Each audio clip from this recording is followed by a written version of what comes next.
Friends, स्वागत है आपके अपना YouTube channel GK and GS मस्ती में।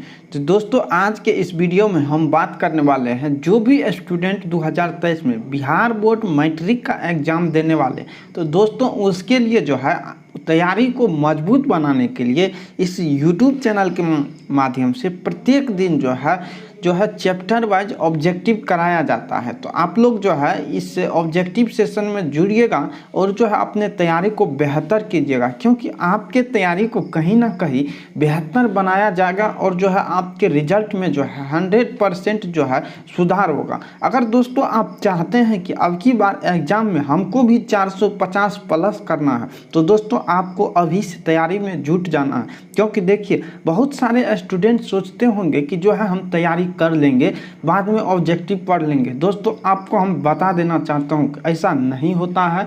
ये आप लोग को तैयारी अभी से करना होगा, तभी जो है आप सक्सेस हो पाइएगा।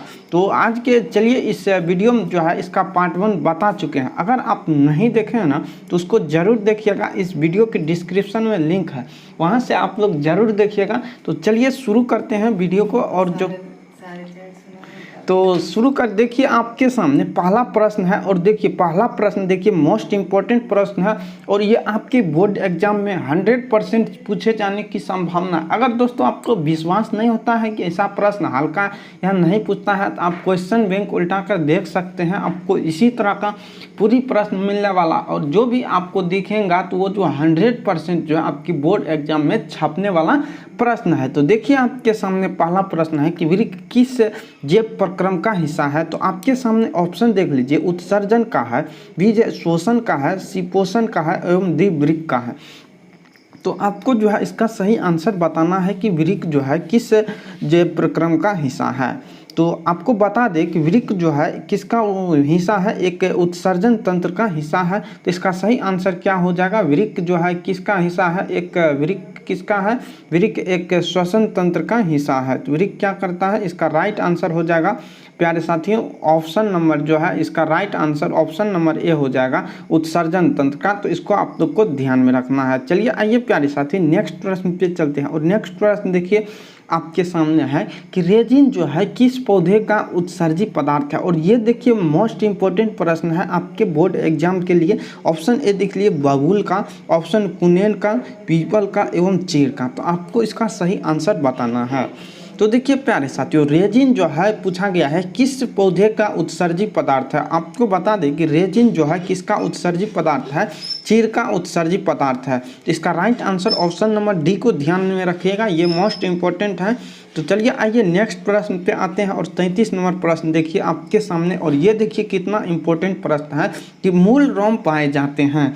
तो देखिए प्यारे साथियों, मूल रोम जो है कहाँ पाया जाता है। तो मूल रोम आप मटर देखे होंगे, वो जो क्या कहते हैं दलहनी जितने भी फसल होते हैं उनके जो है जड़ में जो है एक गांठ जैसी संरचना होती है, तो उसे ही रोम कहा जाता है। ये कहाँ पाई जाती हैं, जड़ में पाई जाती हैं। तो इसका राइट आंसर क्या हो जाएगा, ऑप्शन नंबर ए जो है इसका राइट आंसर होने वाला है जड़ में। इसको आप लोग को ध्यान में रखना है प्यारे साथियों। तो चलिए आइए नेक्स्ट प्रश्न पे चलते हैं। और 34 नंबर प्रश्न देखिए आपके सामने है कि निम्न में से कौन उत्सर्जी अंग है। तो ऑप्शन ए लिख लीजिए, वृक्क है, अग्नाशय है, आंख है और इनमें से कोई नहीं है। क्या आप आंख से उत्सर्जी अंग से क्या तात्पर्य है, मानव शरीर में वैसा अंग जिससे कोई पदार्थ का जो है शरीर से बाहर निष्कासन होता है या अवशिष्ट पदार्थ को जो है निकाला जाता है। तो आप बता सकते हैं कि अवशिष्ट पदार्थ क्या अग्नाशय से निकलता है, नहीं निकलता है, आंख से निकलता है, नहीं निकलता है। तो इसका राइट आंसर क्या हो जाएगा, ऑप्शन नंबर ए जो है इसका राइट आंसर होने वाला है। वृक्क जो है एक उत्सर्जी अंग है, इसको आप लोग को ध्यान में रखना है। तो चलिए आइए प्यारे साथियों नेक्स्ट प्रश्न पे आइए। और 35 नंबर प्रश्न देखिए कि किस ग्रंथि के कारण जो है त्वचा एक उत्सर्जी अंग है। तो आपको बता देना चाहता हूँ कि मानव का जो है त्वचा एक कौन सा ग्रंथि है जिसके कारण एक उत्सर्जी अंग है। तो मानव का त्वचा जो है श्वेत ग्रंथि के कारण उत्सर्जी अंग है। तो इसका राइट आंसर क्या हो जाएगा, वो आप लोग आप छाप दीजिए। तो इसका right answer option number A हो जाएगा, श्वेत ग्रंथि। तो चलिए आइए साथी नेक्स्ट प्रश्न पे चलते हैं। और नेक्स्ट प्रश्न देखिए आपके सामने है और नेक्स्ट प्रश्न है कि मनुष्य में कार्बन डाइऑक्साइड का उत्सर्जन किससे होता है। तो आप लोग बता सकते हैं कि कार्बन डाइऑक्साइड जो है, आप जो सांस लेते हैं तो कौन सी वायु लेते हैं, ऑक्सीजन लेते हैं, और छोड़ते हैं तो कौन सा छोड़ते हैं, CO2 छोड़ते हैं। तो CO2 कहाँ से निकलता है, अर्थात फेफड़े से होकर निकलता है। तो आप जो है फेफड़े से वायु को बाहर निकालते हैं। तो इसका राइट आंसर क्या हो जाएगा अब प्यारे साथियों, ऑप्शन नंबर सी जो है इसका राइट आंसर होने वाला है, फेफड़ा। कि मनुष्य में जो है कार्बन डाइऑक्साइड का उत्सर्जन जो है वो किससे होता है, फेफड़ा से होता है। इसको आप लोग को ध्यान में रखना है। तो चलिए आइए नेक्स्ट प्रश्न पे आइए, और नेक्स्ट प्रश्न देखिए आपके सामने 37 नंबर प्रश्न देखिए आपके सामने है। और 37 नंबर में पूछा गया है कि निम्नलिखित में से कौन सा पदार्थ है जो अमोनिया के साथ मिलकर यूरिया बनाता है। तो प्यारे साथियों आपको बता दें कि यूरिया का सूत्र होता है NH3, क्या होता है, NH3CO, NH3, ये जो है यूरिया का सूत्र होता है। इसको आप लोग को ध्यान में रखना है कि ये यूरिया का सूत्र है। तो अमोनिया का फॉर्मूला होता है NH4। तो अब बता सकते हैं कि NH4 के साथ ऐसा कौन सा यौगिक है जो रिएक्शन करके जो है अमोनिया बना सकता है। तो इसका राइट आंसर देखिए, अमोनिया के साथ अगर CO2 अगर रिएक्शन करेगा CO2, तो ये जो है कौन सी गैस बनाएगा, ये एक यूरिया बनाएगा। तो अब आप लोग इसका आंसर बता सकते हैं। तो इसका राइट आंसर हो जाएगा ऑप्शन नंबर जो है, ऑप्शन नंबर डी जो है इसका राइट आंसर होने वाला है। इसको आप लोग को ध्यान में रखना है। आइए नेक्स्ट प्रश्न पे आइए, और नेक्स्ट प्रश्न देखिए आपके सामने है, और ये मोस्ट इंपॉर्टेंट प्रश्न है आपके बोर्ड एग्जाम के लिए। यही प्रश्न आपके एग्जाम में 100% छपे जाने की संभावना है। तो देखिए, परागन नलिका की बीजांड की ओर वृद्धि करना किस प्रकार का अनुवर्तन है। तो आपको बता दें कि परागन नलिका का जो है बीजांड की ओर वृद्धि करना होता है, वो कौन सा अनुवर्तन होता है, एक रासायनिक अनुवर्तन होता है। तो इसको आप लोग को ध्यान में रखना है। तो चलिए आइए प्यारे साथी नेक्स्ट प्रश्न पे आइए, और 39 नंबर प्रश्न देखिए आपके सामने है कि सजीव में निम्न में से कौन सा जैव प्रक्रम पाए जाते हैं। कौन सा ऐसा जैव प्रक्रम है कि जो सजीव में पाया जाता है। ऑप्शन ए देख लीजिए, श्वसन है, पोषण है, उत्जनन है, एवं इनमें से सभी है। तो अब आप लोग इसका सही आंसर बता सकते हैं कि सजीव में जो है कौन कौन सा प्रक्रम पाए जाते हैं। तो आपको बता दें कि प्यारे साथियों, सजीव में जो आप सजीव हैं तो आप क्या क्या करते हैं, शोषण करते हैं, आप खाना खाते हैं, शरीर में आपका वृद्धि होता है अर्थात आप पोषण भी करते हैं, इसके बाद आप जनन भी करते हैं। आप तो ये सारी प्रक्रिया जो है किसमें पाई जाती हैं, ये जो है सजीवों में पाई जाती हैं। तो इसका right answer option number D हो जाएगा, इनमें से सभी। तो चलिए आइए नेक्स्ट प्रश्न पे आइए प्यारे साथी, और नेक्स्ट प्रश्न देखिए आपके सामने 40 नंबर प्रश्न है।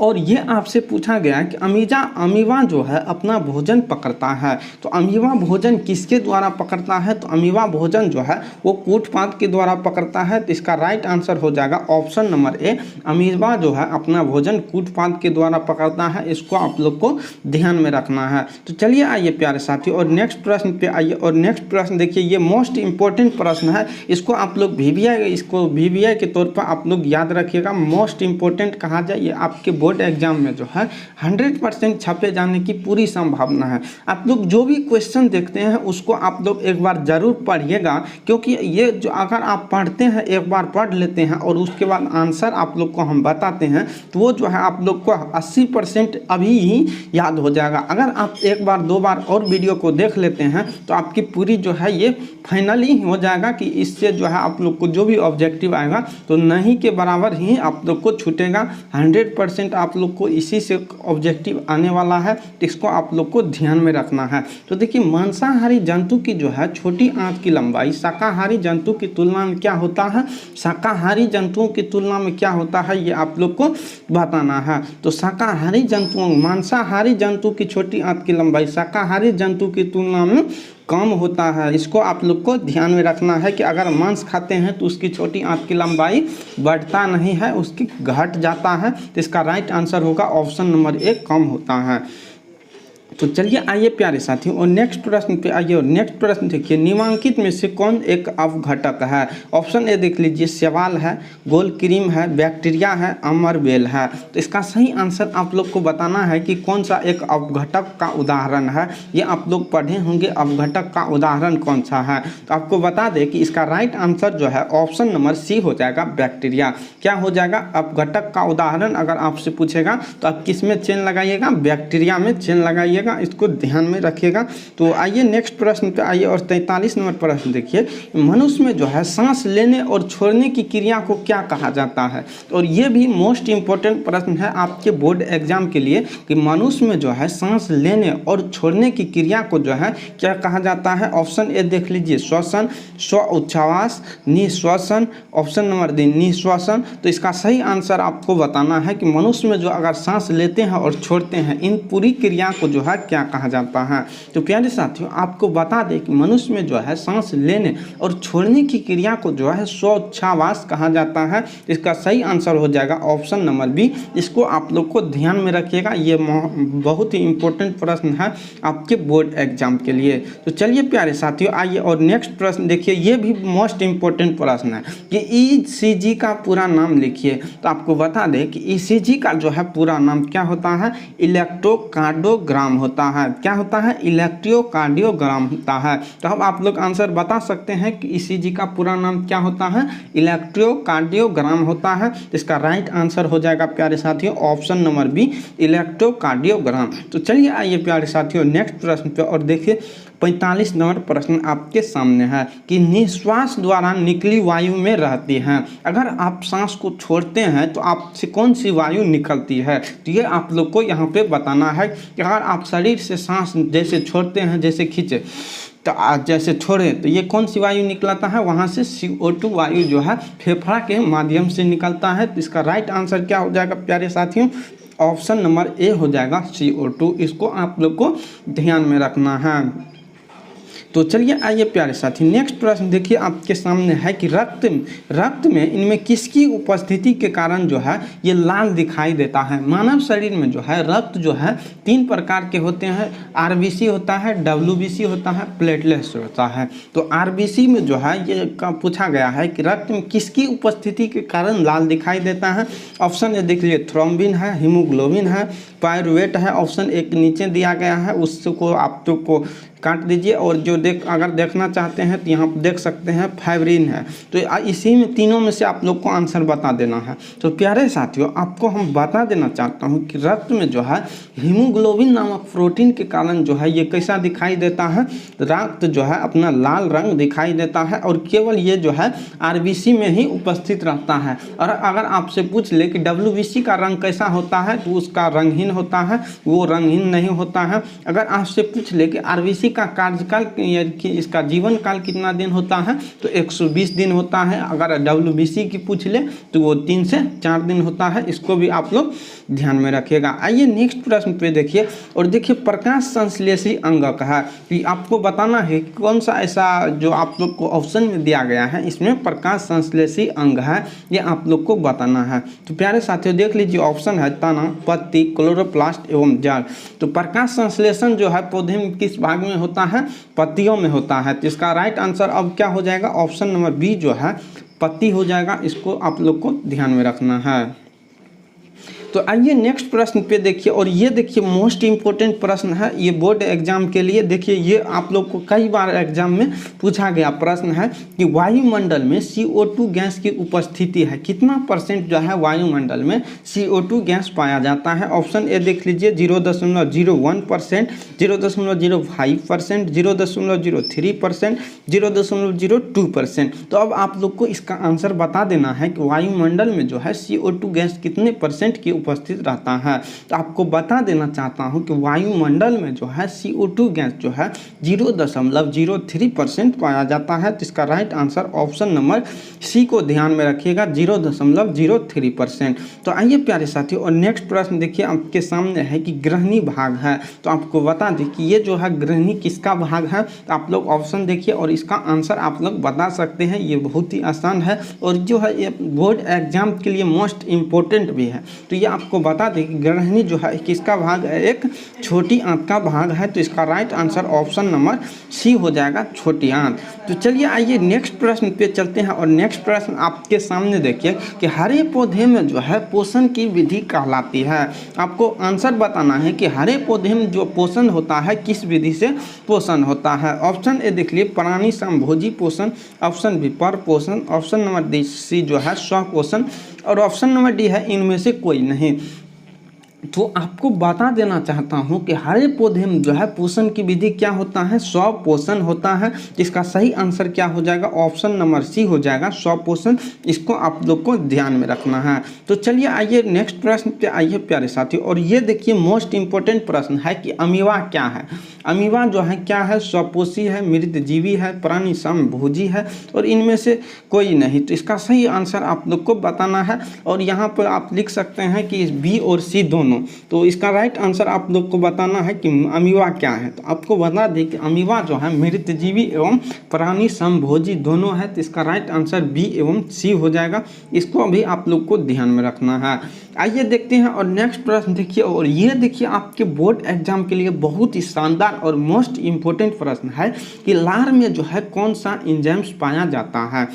तो प्यारे साथियों, लार में कौन कौन सा एंजाइम्स पाया जाता है। ऑप्शन आप देख सकते हैं, माल्टोज है, इरेप्सिन है, इमाइलेज है, लाइपेज है। तो आपको बता देना चाहता हूं कि मानव से जो लार होता है वो मुंह में पाया जाता है।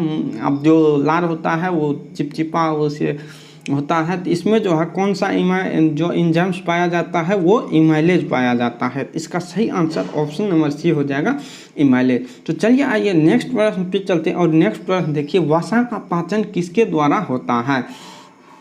तो प्यारे साथियों, आपको बता दें कि वसा का पाचन जो है किसके द्वारा होता है। आप ऑप्शन देख सकते हैं, पेप्सिन, टाइलिन, इमाइलेज और उसके बाद जो है लाइपेज। तो आपको बता दें कि वसा का जो पाचन होता है किसके द्वारा होता है, वो लाइपेज के द्वारा होता है। इसका right answer option number D को आप लोग को ध्यान में रखना है कि वसा का जो पाचन होता है वो लाइपेज के द्वारा होता है। तो चलिए आइए नेक्स्ट प्रश्न पे देखिए और नेक्स्ट प्रश्न देखिए 54 नंबर प्रश्न है कि मनुष्य में जो है पाचन क्रिया कहाँ आरंभ होती है।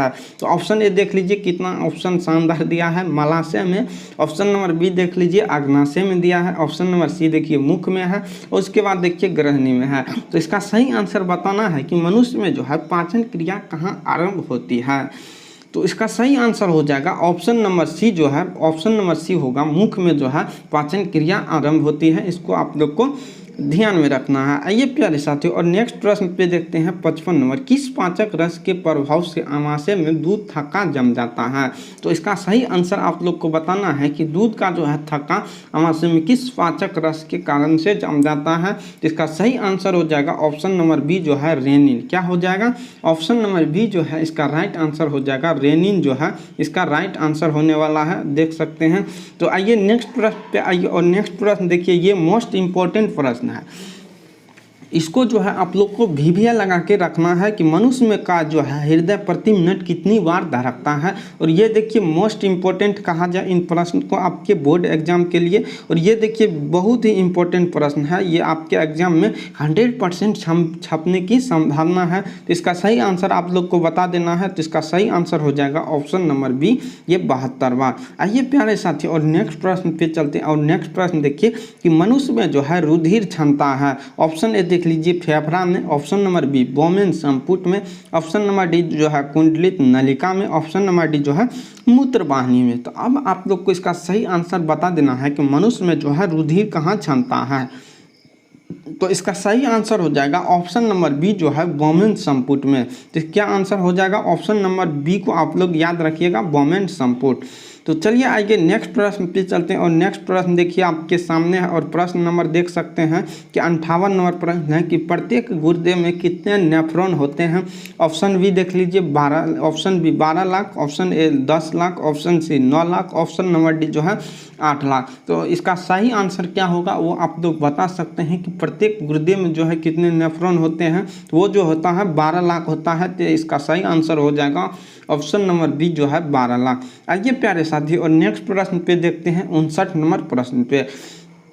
कि पूछा गया है कि पादप अवशिष्ट संचित रहते हैं। पादप में जो अवशिष्ट कहाँ संचित रहता है? ऑप्शन ए पत्ती में, छाल में, कोशिका की रिक्तिकाओं में, ऑप्शन नंबर डी इनमें से सभी में। तो प्यारे साथियों, आपको बता देना चाहता हूँ कि पादप में जो है ये अवशिष्ट कहाँ रहते हैं? पत्ती, छाल एवं कोशिका की रिक्तिका, इन तीनों जगह जो है पादप में अवशिष्ट संचित रहते हैं। इसका सही आंसर हो जाएगा ऑप्शन नंबर डी इनमें से सभी। आइए नेक्स्ट प्रश्न रहा, और ये आपका जो है इम्पोर्टेंट प्रश्न भी है कि मनुष्य में कौन सा उत्सर्जी अंग नहीं है? तो देखिए, फेफड़ा से भी उत्सर्जन क्रिया होता है, यकृत से भी होता है और विरिक से भी होता है। एक ऐसा अंग है अग्नाशय जिससे उत्सर्जन क्रिया नहीं होता है, ये पिछले भी बता चुके हैं। तो इसका सही आंसर ऑप्शन नंबर सी को आप लोग को ध्यान में रखना है। ये सभी क्या है? ये जो है एक उत्सर्जी अंग है, ये सब उत्सर्जी अंग है, लेकिन जो है अग्नाशय ये उत्सर्जी अंग नहीं है, इसको आप लोग को ध्यान में रखना है। तो आज के वीडियो में आप लोग को 30 से यानी कि 60 तक, इससे नेक्स्ट के वीडियो में इसी चैप्टर का जो है जैव प्रक्रम का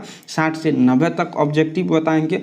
और ये ऑब्जेक्टिव आप लोग को कैसा लगा वो कमेंट बॉक्स में जरूर लिखिएगा। दोस्तों देखिए, अगर आप जो है 10-20 मिनट 15 मिनट इधर उधर वैसे ही कहीं बिता देते हैं, लेकिन दोस्तों अगर आप अभी से अगर इस पर अगर आप लोग वर्क करने लगेंगे तो आपके जो है एग्जाम में 400 प्लस नंबर आप ही का आएगा। दोस्तों कहते हैं ना, अगर आप मान लेते हैं तो आपकी हार है, अगर ठान लेते हैं तो आपकी अवश्य ही जीत होती है। उसी तरह आप लोग को अगर अभी से ऑब्जेक्टिव को जो है तैयार करना है तो आप लोग इस यूट्यूब चैनल से जुड़िए। आप लोग को प्रतिदिन जो है शाम को 7 बजे जो है आप लोग को ये ऑब्जेक्टिव आप तक पहुंचाया जाता है, तो आप लोग इससे जुड़िए। और हाँ दोस्तों, अगर इस यूट्यूब चैनल पर न्यू आते हैं तो चैनल को सब्सक्राइब भी कर लीजिएगा, क्योंकि आपके तैयारी को कहीं ना कहीं बेहतर बनाने के लिए प्रतिदिन आप लोग को इतना जो कंटेंट दिया जाता है। तो ठीक है दोस्तों, आज के वीडियो में इतना ही। इससे नेक्स्ट वीडियो में मिलते हैं, तब तक के लिए धन्यवाद। Thank you. जय हिंद।